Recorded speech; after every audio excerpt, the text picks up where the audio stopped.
Hello, YouTube. Hello, my crumb dumpsters. You're tuning into In My Crumble Opinion Shorts.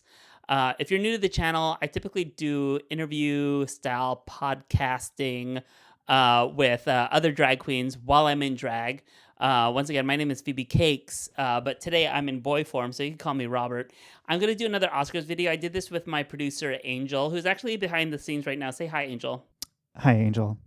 Yeah. First, I want to say, I'm a big fan of Talking Heads YouTube, so this is my first foray into that. This is not an interview. There's nobody else here. It's just me, so it's actually also a little frightening. But it's something I've always wanted to do, and I'm also a big film buff.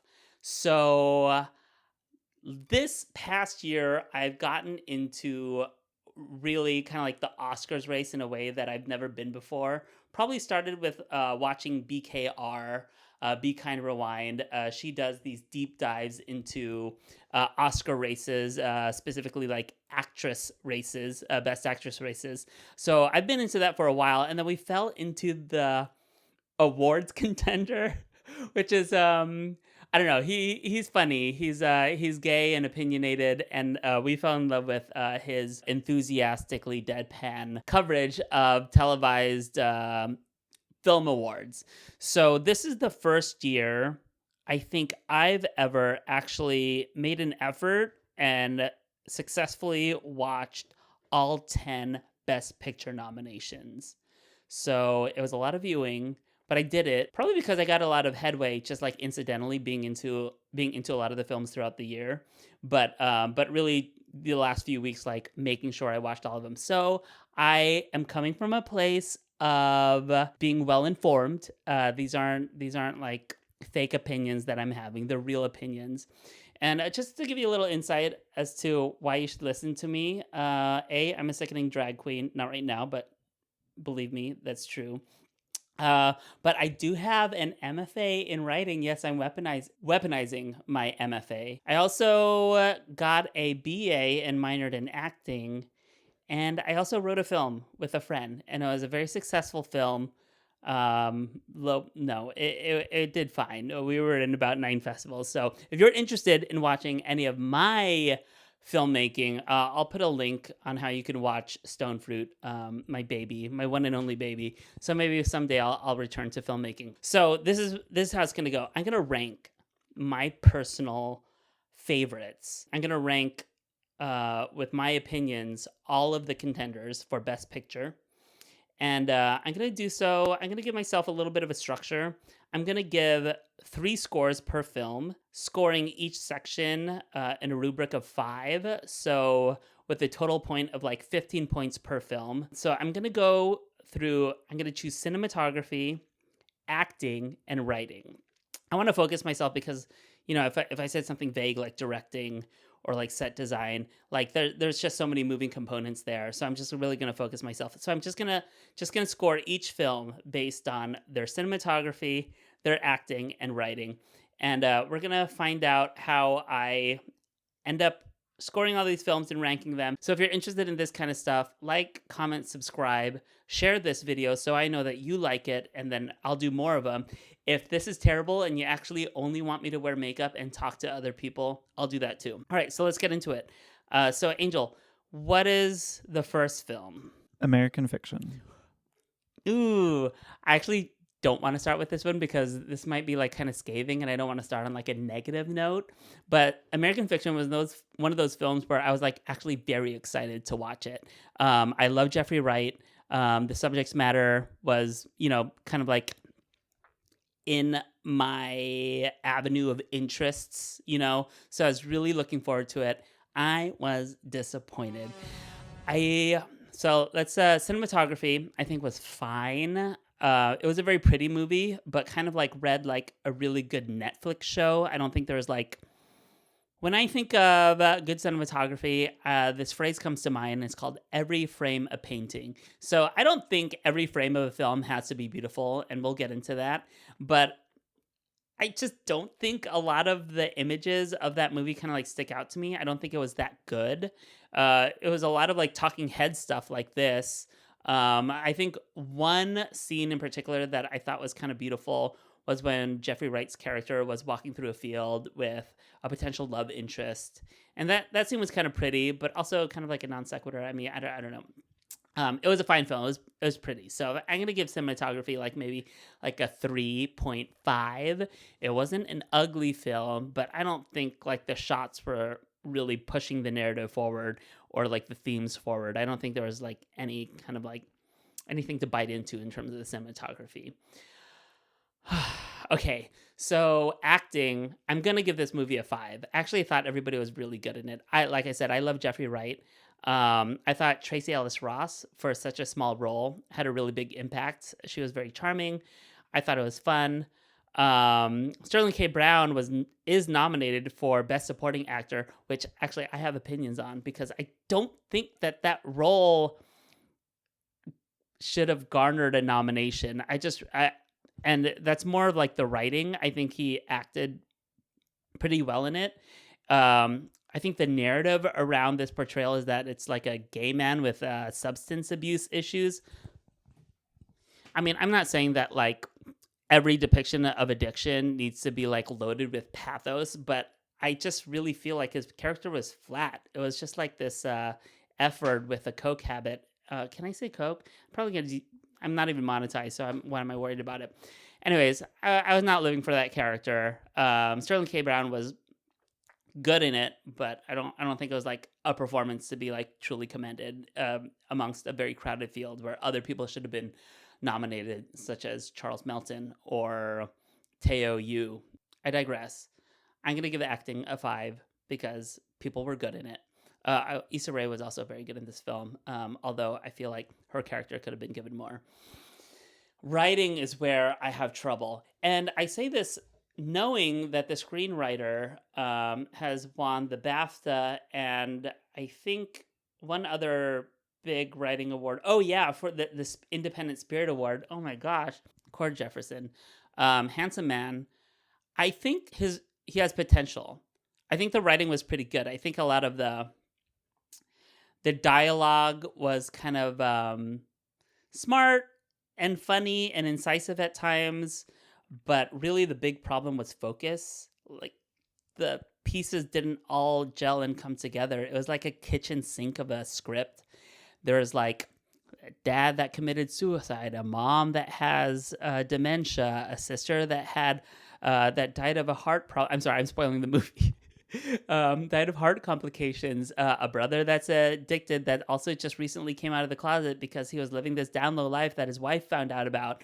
And then like the centerpiece of the film is this writer that's really kind of like fighting against a system by satirizing it and ending up kind of being congratulated by this system that fetishizes, black pain and the black experience in this like commodifying way.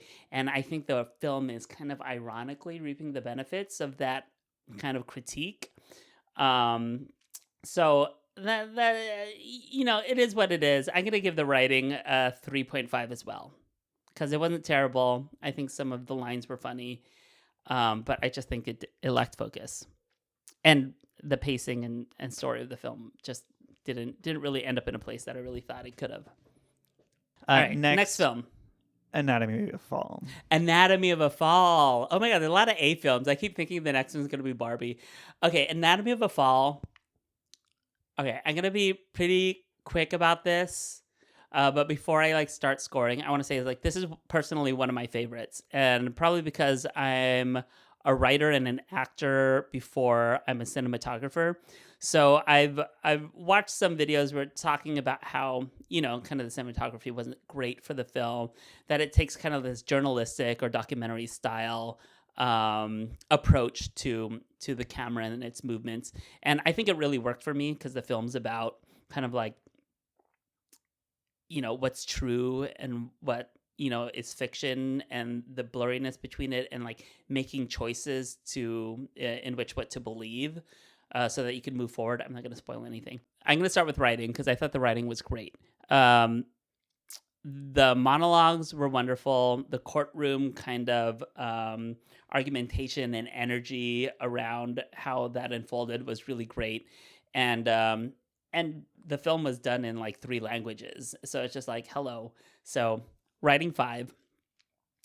I'm going to do cinematography. I'm going to give it a 3. The courtroom scene, I'm revising. The courtroom scene where the camera, when the son is being cross-examined by both lawyers, and the camera's panning from one lawyer to the other lawyer, and we're just fixed on the son's face, and we don't ever get to see the speaker or the questioner, and it really puts us in the same position as the son. The son is blind, so he's also not kind of like seeing them, but also just the way the camera moves back and forth, because you get that sense of like, what is true, who's winning, what is false. I don't know. I think that really, really worked for me, and that moment was so powerful. And that was all camera work. That was all photography, cinematography. So I'm gonna bump it up to a 4. I'm gonna scratch out that 3 and put a 4. I don't know. It was a beautiful film. I take it back. It was beautiful. And then acting, Sandra Hüller for president. You're not a victim. Not at all. Your generosity conceals something dirtier and meaner. And now you wake up and you're 40 and you need someone to blame. And you're the one to blame. She's kind of mothered. She mothered the whole film. She mothered it. So I'm gonna give acting a 5. Oh, and the little kid also kind of mothered. What's his name? The actor who plays the son was Milo Machado Grainer.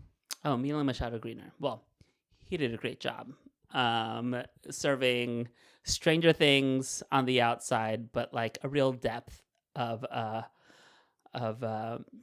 personality on the inside. I do know the dog Messi, who plays Snoop, also mothered.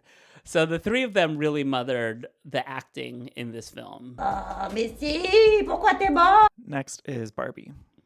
Barbie. I'm gonna give writing a 2. The writing was fine, and I thought the pacing of the film was a little off because, according to like how I felt and a lot of people, the first 15-20 minutes were the best part of the film, and then anything after that kind of like dragged on, and that was my experience. I actually kind of fell asleep. So if that's most of my, I know it's anecdotal, most of my inner circle's like experience watching the film, it can't be that good. But I also just like, I don't remember like anything like really standing out in terms of like, oh wow, that's really good writing. I think Barbie's character had a really good character arc. And that's kind of why I want to give the film maybe like a 4.5 for acting. I thought everybody was really good in it. Ryan Gosling, I knew he was going to get a nomination. I'm not surprised that Margot Robbie didn't get a nomination, only because there's like so many good performances this year. So, I mean, you know, it is what it is. But I thought the acting in the film was 4.5. And then cinematography, you know, the first 25 minutes of the film were just kind of a revelation. So I'm going to give it a 4 for cinematography.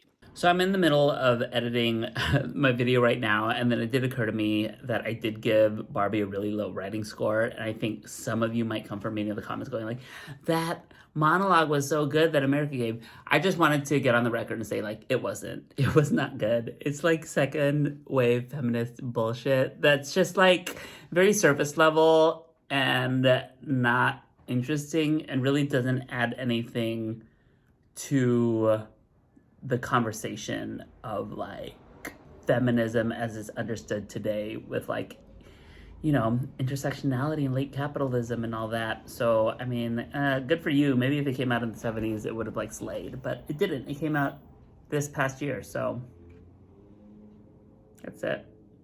Next, The Holdovers. The Holdovers. I felt like the movie kind of was aimless and dragged on and really didn't say much. I mean, I think it's like supposed to be a little slice of lifey and maybe like a little like, oh, you don't really know the people that you're around. But it just didn't work for me, Diva. So I'm going to give the writing a 3.5. Honestly, Alexander Payne, he peaked with Election, is what I gotta say. In terms of cinematography, I'm gonna give it a 5. Actually thought it was a beautiful film. The way that it was shot and so thoughtfully kind of was reminiscent of how you would film movies in the 70s on film stock, even though it was done digitally. I thought it was artfully done. And acting, I'm going to give it a 4. I know that's controversial because Divine is nominated, as is Paul Giamatti. Paul Giamatti did a great job. I think he just kind of like acts too hard, but I'm happy he's getting a nomination. Divine's definitely going to win. I wish kind of like her character had a little bit more to bite into, but yeah, those are my scores. Next. Killers of the Flower Moon. Ooh, Killers of the Flower... Okay. Killers of the Flower Moon, kind of a sleeper hit for me, even though it's like definitely Oscar bait. Scorsese really knows what he's doing in terms of like how to use the camera to its fullest potential. I thought it was a beautifully shot film. You know, he does what he does really well. I think a lot of the composition and the framing and the inserts that he does with the camera, I thought it was expertly done. I'm going to give cinematography a 5. Writing, I'm going to give a 4. Writing solid. I mean, I can't really fault it too much. It was a really good adaptation of the book of the same name. I mean, this is my only wish. I mean, I wish the character of Molly had a little bit more agency. But, you know, she even in her passivity, she was very effective, and Lily Gladstone really acted the hell out of it. So I'm gonna give it writing a 4 and also acting a 4. Acting was solid. I'm not gonna fault it. I think maybe it's just like fixated a little too much on Leonardo DiCaprio's character. Like we were kind of like in his world the entire film. And he was good in it, and so was Robert De Niro. But you know, I don't know. I'm just not like a man. I don't like men. I don't like men. It was too much man for me. I needed more Lily Gladstone. That's all I gotta say. Next film. Speaking of man, Maestro. Maestro. 2 for writing. I walked away from the movie thinking like, what's the point? You know, I don't know. I don't know. What was the point? What was the point? I don't get it. Cinematography, I thought it was really pretty. I thought it was a beautiful film. I liked how it goes. You know, a lot of the films this year go between black and white and color. It's like in vogue right now. This film definitely did that. And I thought it was a pretty film. So I'm going to give it a 4 for cinematography. And then acting, I'm going to give it a 3.5. You know, it was fine. It was fine. I don't know why it's in the top 10. Next is Oppenheimer. Oppenheimer, a juggernaut this year. You really can't deny its pull. It was a very ambitious film.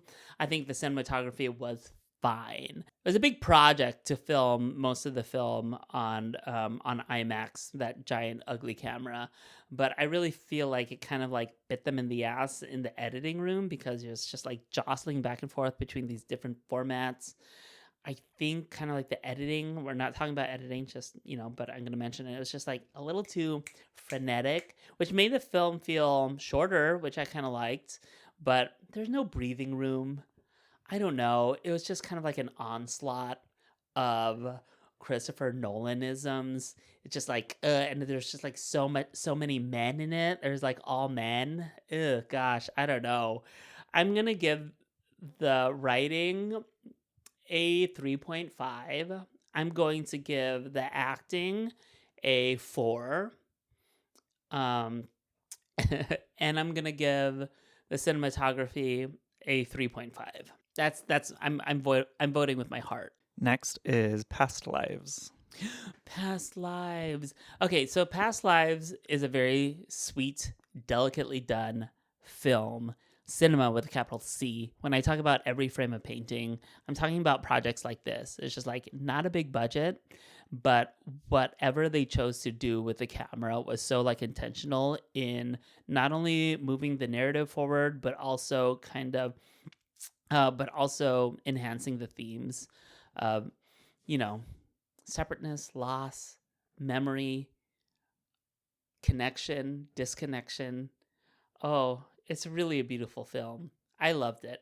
I mean, I'm going to give cinematography a 5. I'm going to give the writing, which was really nuanced. And again, like we know about nuance, it's not going to be the winner, but so sweet and real. I'm going to give the writing a 4.5, just because I want Celine Song room to grow as a filmmaker. And then in terms of the acting, also a 4.5. I thought the two leads, Greta Lee and Teo, were just perfection. Perfection. That's the snub of the season, Greta and Teo. Next is Poor Things. Poor Things. Poor Things, I'm going to give cinematography a 5.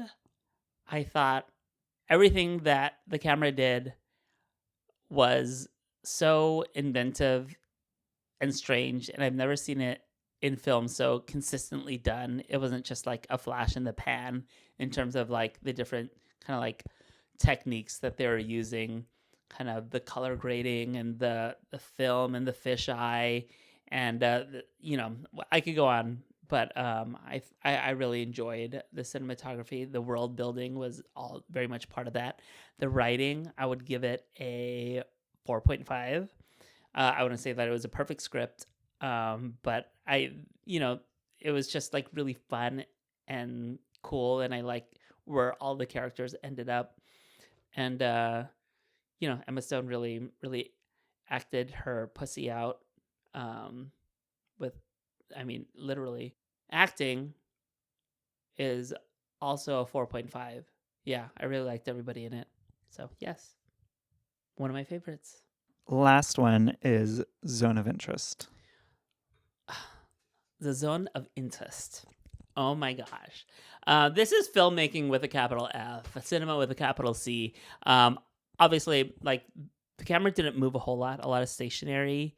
But like everything was like so intricately and purposefully placed in like telling the story of this house that is adjacent to Auschwitz. And the subject matter was so haunting and quiet and effective. I mean,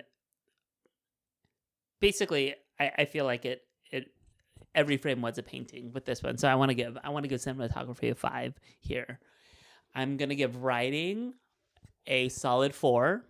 There wasn't a lot of it, so I mean, it was neither good nor bad. But I think a lot of the storytelling was through the lens. And then acting, I will also give it a 4. Sandra Huller, mother of us all. So yeah, that's it. Was that the last one? Oh my gosh, I rated all of them. So I actually don't know the rankings. I know how I would rank it, but given these scores, I actually don't know exactly. So let's start at the bottom. What's my bottom? Your lowest score at 9.5 was for Maestro. Oh, lowest score, Maestro. Not surprised. Coming in at number 9 Number 9 is with 10.5 points is Barbie. 10.5 Barbie. Wow. Pretty low. I believe women and women's stories. This is not misogyny. Barbie just wasn't that good. Next with 11 points is Oppenheimer. Oppenheimer, also not my favorite. I'm glad you're low on the list. So, I mean, sorry. With 12 points, American Fiction. 12 points, American Fiction. You actually ranked higher than I thought you were gonna. Probably because I actually did enjoy watching Jeffrey Wright that whole film. 12.5 points, The Holdovers. 12.5 points, Holdovers. Beautifully shot, nicely acted, kind of didn't go anywhere. And then we have a tie for fourth place, I guess. For the fourth and fifth spots are tied with 13 points. Ooh. Killers of the Flower Moon and Zone of Interest. Oh, Killers of the Flower Moon, Zone of Interest, kind of sharing that spot. I'm not surprised. Those were definitely like my favorite men-focused films. No, yeah, yeah. And then you have a three-way tie for first. Three-way tie for first. What's the score for first? 3 films got 14 points. Oh, wow. Anatomy of a Fall, Oh, Past Lives, yes. and Poor Things. Okay, so for my personal rankings, I'm going to put Poor Things, Anatomy of a Fall, and then Past Lives. Actually, no, my personal favorite, I'm gonna change it. My personal favorite is Anatomy of a Fall. I'm such a Huller stan. No. But if I had to pick someone that was gonna beat Oppenheimer this year, it's gonna be Poor Things. I think that's the one that's gonna get the closest. But who knows? I don't know how the Academy votes. They vote for things like Crash, to like win, or like Green Book. Like I don't know. I don't know what they're gonna choose. But yeah, hopefully Oppenheimer doesn't win, and one of my girlies takes it out. So, well, shit. I knew I should have written the script. Because there are two things that I did want to say while I was filming the video, and that was what films I would have put in if I could knock out a couple of other films. So obviously I would knock out Maestro and put in May December. I thought May December was a really cool film. Broy Deschanel has really good video on kind of the film and its relationship to like camp and melodrama. And a lot of her glasses really kind of resonated with me. It really should commend it, but with the nomination. I thought the direction was really cool, and Sami Burch's script was really tight. And then I would also put in All of Us Strangers. I am a simp for Andrew Haigh because I am a sad. And I thought the movie was just like really beautiful and beautifully done and beautifully acted. And the cinematography was gorgeous. So, yep, those are the two films I would put in. Knock out Barbie and Maestro, and put in All of Us Strangers and May December. Because May December, that's the true feminist film of the year. Okay, I promise. Last thing that I want to add is that I actually, after filming this video, I did get around to watching The Color Purple because I wanted to see all of the acting in that film. But I also thought it was just like a really great film. It was a movie musical that wasn't afraid to be a musical. They casted actual fucking singers, and everybody was like so solid and good in it. I was ready to bristle at maybe Fantasia's acting because I didn't know how much of a actress she was, although I did vote for her on American Idol and happy she won. But she ate down. I thought she was such a good Celie. Everybody was good in that film. So honestly, I really think I would bump out another movie. That's it. That's the whole video. But if you like this, if you like these talking head things, let me know just by like liking and interacting, and then I'll do more of them. I really will. And I'll do it in drag if you want me to. I don't want to. But I'll do it. Okay, thank you. That's it. Bye. Oh yeah, subscribe to Patreon. Here are my patrons. Bye.